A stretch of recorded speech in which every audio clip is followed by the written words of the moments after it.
Ezra chapter 4. Now when the adversaries of Judah and Benjamin heard that the children of the captivity were building a temple to Yahweh, the Elohim of Israel, they came near to Zerubbabel and to the heads of fathers' households, and said to them, Let us build with you, for we seek your Elohim as you do, and we have been sacrificing to him since the days of Esarhaddon king of Assyria, who brought us up here.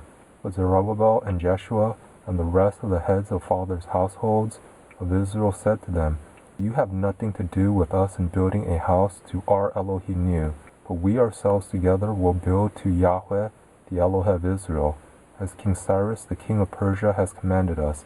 Then the people of the land weakened the hands of the people of Judah and troubled them in building.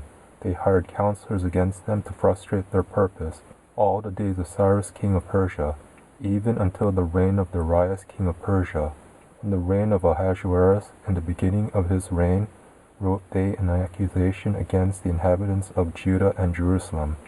In the days of Artaxerxes, Bishlam, Mithredath, Tabeel, and the rest of his companions wrote to Artaxerxes, king of Persia, and the writing of the letter was written in Syrian and delivered in the Syrian language. Nahum, the chancellor, and Shimshai the scribe wrote a letter against Jerusalem to Artaxerxes the king as follows. Then Nahum the chancellor, Shimshai the scribe, and the rest of their companions, the Donatites, and the Apharsachites, the Tarpolites, the Apharsites, the Archavites, the Babylonians, the Shushanchites, the Donatites, the Elamites, and the rest of the nations whom the great and noble Osnappar brought over and set in the city of Samaria, and in the rest of the country beyond the river, and so forth wrote, This is a copy of a letter that they sent, King Artaxerxes, from your servants the men beyond the river. Be it known to the king that the Jews who came up from you have come to us to Jerusalem. They are building the rebellious and bad city, and have finished the walls and repaired the foundations. Be it known now to the king that if this city is built and the walls finished, they will not pay tribute, custom, or toll, and in the end it will be hurtful to the kings.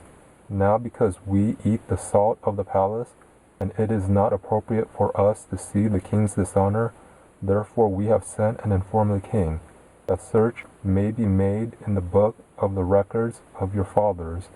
You will see in the book of the records, and know that this city is a rebellious city, and hurtful to kings and provinces, and that they have started rebellions within it in the past. That is why this city was destroyed. We informed the king that, if this city is built and the walls finished, then you will have no possession beyond the river. Then the king sent an answer to Nahum the chancellor, and to Shimshai the scribe, and to the rest of their companions who live in Samaria, and in the rest of the country beyond the river. Peace. The letter which you sent to us has been plainly read before me. I decreed, and search has been made, and it was found that this city has made insurrection against kings in the past, and that rebellion and revolt have been made in it. There have also been mighty kings over Jerusalem, who have ruled over all the country beyond the river, and tribute, custom, and toll was paid to them. Make a decree now to cause these men to cease, and that this city not be built, until a decree is made by me. Be careful that you not be slack doing so. Why should damage grow to the hurt of the kings?